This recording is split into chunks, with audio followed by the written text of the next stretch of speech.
Afinal de contas, por que os games e os consoles são tão caros no Brasil?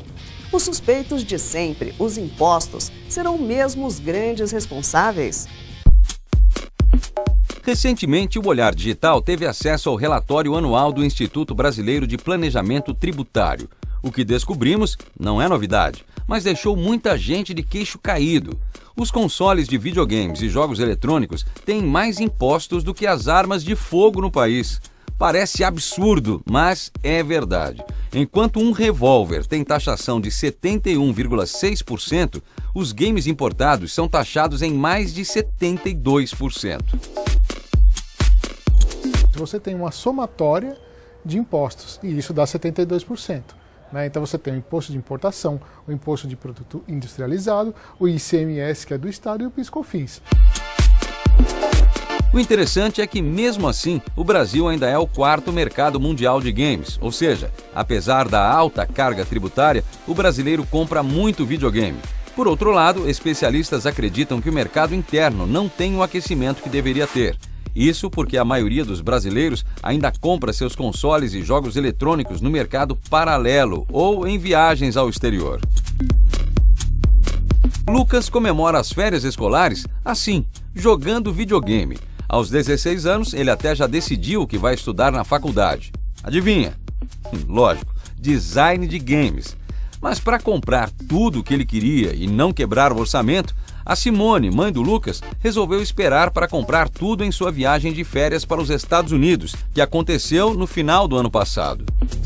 Comprei os jogos, comprei os acessórios, o console, comprei... acho que todos os acessórios do videogame nós compramos, né, Lucas?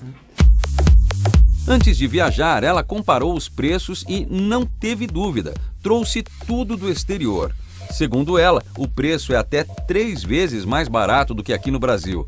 No final do ano, a família já tem viagem marcada para o exterior novamente. E, claro, o Lucas já fez sua listinha de encomendas. O Lucas não para com os videogames, né, Lucas? Então a gente vai trazer mais um aparelho novo, né? Até mesmo porque já tem lançamentos lá em novembro, né? Mas por que será que a tributação sobre os videogames é tão alta no Brasil?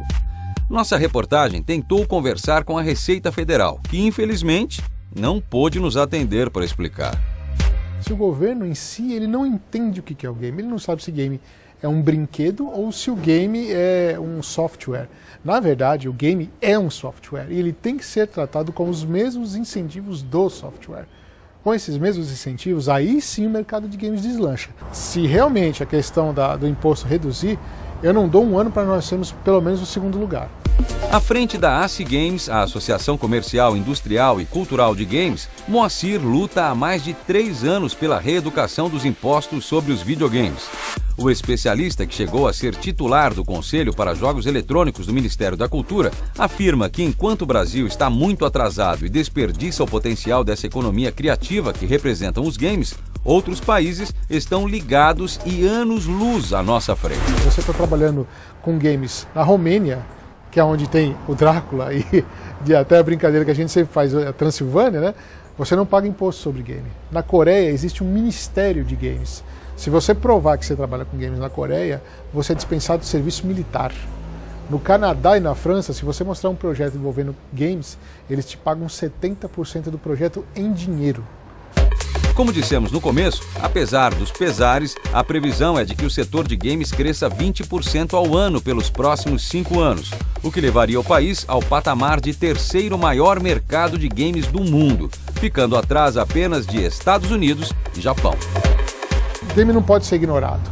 O game é muito forte, a gente tem uma economia criativa assim, fértil na questão dos games. Tem uma hora que isso não vai poder mais ser ignorado. Se você quiser matar a curiosidade e conhecer os poucos produtos que sofrem mais com os impostos que os videogames, acesse olhardigital.com.br e confira a reportagem publicada no nosso site. O link está logo abaixo do vídeo desta matéria. Aproveite e conheça o projeto Jogo Justo e confira ainda a coluna de Marcos Calil sobre tudo o que você, consumidor, precisa fazer e saber sobre mercado de games no Brasil.